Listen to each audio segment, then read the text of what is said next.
The majority of women that come to me for private coaching come to me because they want to rebuild their confidence and their self-belief. Maybe there is an event or something that's happened in their life that has caused them to feel like they've rocked their foundations. They feel like a bit of an identity loss, and they're struggling in their working life, and they're just feeling like anxiety is showing up every single day.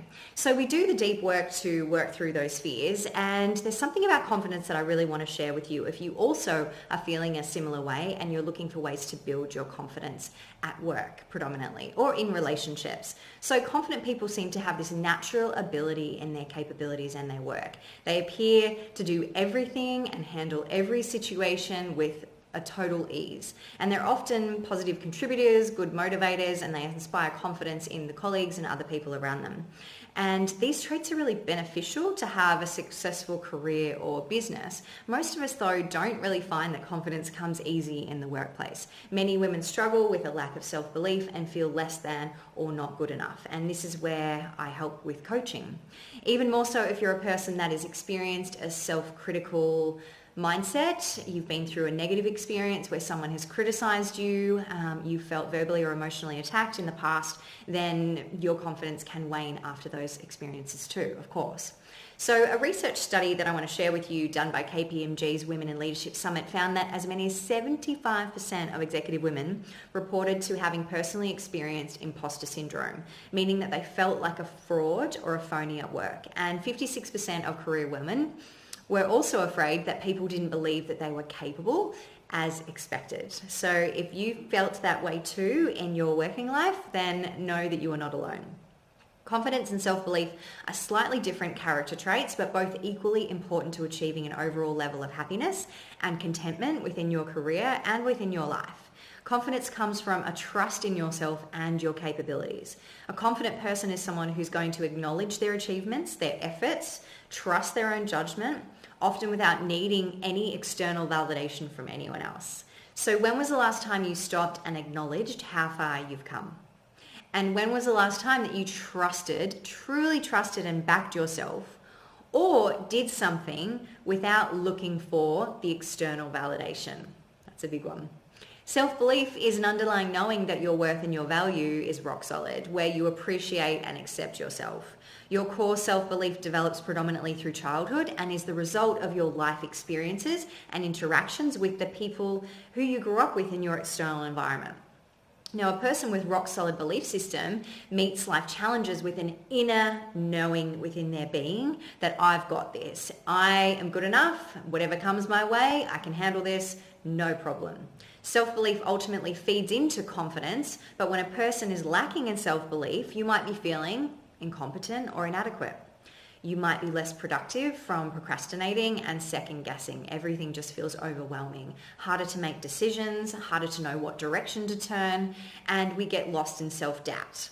You can also feel defensive and take every comment that comes at us personally as a criticism when maybe it's not. Maybe things that are said trigger your defense mechanism every single time. And we're always looking for external validation, external to us, for our self-worth. So if I do this, then I will be worthy. If I get the pat on the head, if I get the good feedback, then I'll know that I'm good enough. When in actual fact, you're good enough anyway. All these behaviors, feelings, and thoughts can wear away our internal sense of well-being. They can cause us undue stress, carrying the mental capacity, the overwhelm, we can hit burnout, and obviously anxiety from all of those fears creeping in.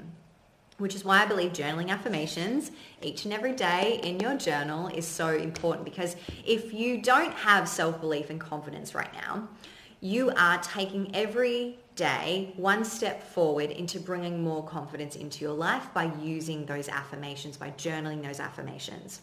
Now, I want to share with you three key pillars to how you build confidence within your working life. And pillar number one is all about skill.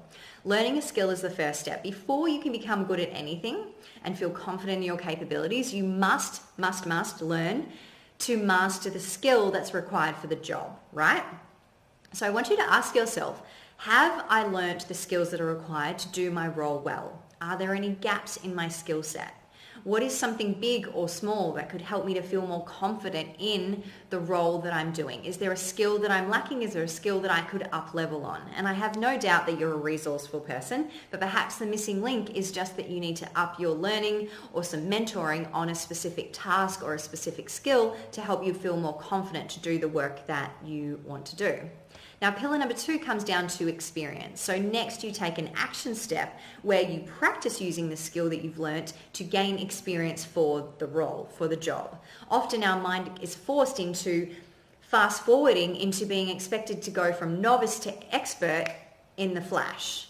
But in actual fact, the mind forgets that we need to practice using the skill repeatedly over and over again to create more confidence within our work. We cannot skip from from novice to expert without using all of the skills that we've learned and through that experience process. So I want to ask you, have I gained enough experience using the skills that I've learned for the role? Or are there any gaps in my experience? Where could I perhaps look at shadowing someone or finding a mentor or gaining a coach or, gaining experience to help me get more experience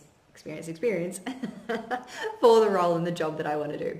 So if you feel that there is a part of your role that you can't do, or you find it very frustrating, you've got blocks and limitations, maybe there is an area within your skill set or an opportunity to gain more experience that is going to help you to feel less frustrated and less stressed and to move forward.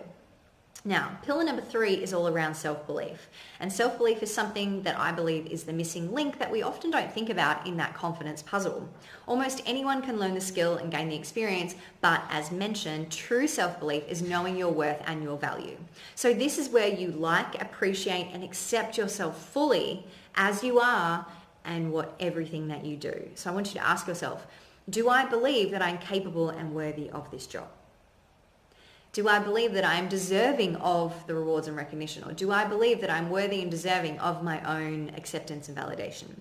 Do you appreciate and value your achievements? Are you just brushing everything off? Do you find it hard to take compliments?